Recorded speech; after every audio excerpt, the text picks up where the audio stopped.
इस fluorescent tube की working के लिए एक हाई वोल्टेज सोर्स रिक्वायर्ड है, लेकिन मैं अपनी मैजिकल पावर से इसको बगैर किसी वोल्टेज सोर्स के ऑन कर सकता हूं।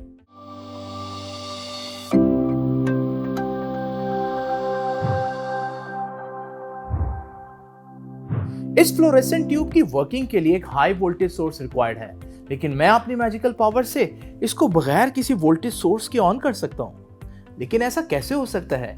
To understand this, we first need to understand the concept of electric field.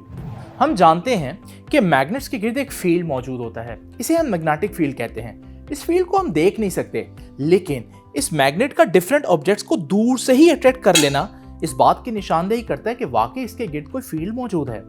इसी तरह से हर चार्ज के गिर्द भी एक फील्ड मौजूद होता है, जिसमें अगर कोई और चार्ज मौजूद होगा तो उस पर अट्रैक्शन या रिपल्शन की फोर्स एक्ट करेगी। इस फील्ड को हम इलेक्ट्रिक फील्ड कहते हैं। एक सिंगल चार्ज हासिल करना बहुत मुश्किल काम है, क्योंकि चार्ज बहुत छोटी चीज होती है। लेकिन जब मैं इस इलेक्ट्रोस्टैटिक जनरेटर को ऑन करता हूं तो इस पर बहुत सा चार्ज डेवलप हो सकता है। इस चार्ज के गिर्द भी इलेक्ट्रिक फील्ड होगा। इस इलेक्ट्रिक फील्ड को भी हम देख नहीं सकते, लेकिन दूसरे ऑब्जेक्ट्स के जरिए इस इलेक्ट्रिक फील्ड की प्रेजेंस को हम फील जरूर कर सकते हैं। इस इलेक्ट्रोस्टैटिक जनरेटर से मैंने इलेक्ट्रिक फील्ड प्रोड्यूस तो किया, लेकिन वो बहुत वीक है। यहां मेरे पास ये प्लाज्मा ग्लोब है। इस प्लाज्मा ग्लोब के गिर्द एक बहुत ही स्ट्रॉन्ग किस्म का इलेक्ट्रिक फील्ड मौजूद है।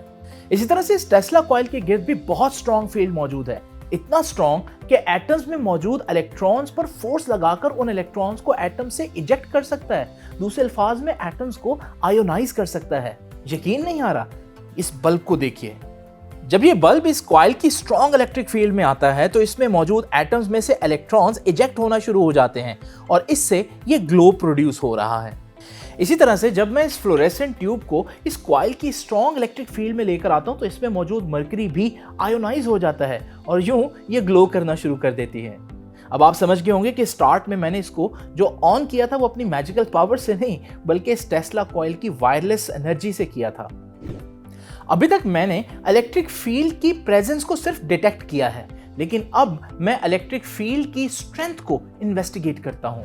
इस इलेक्ट्रोस्टैटिक जनरेटर में मौजूद चार्जेस का मैग्नीट्यूड बहुत कम है। इस वजह से इसके गिर्द बनने वाला इलेक्ट्रिक फील्ड भी बहुत वीक है और यूं ये फ्लोरेसेंट ट्यूब इतनी ज्यादा ग्लो नहीं कर रही।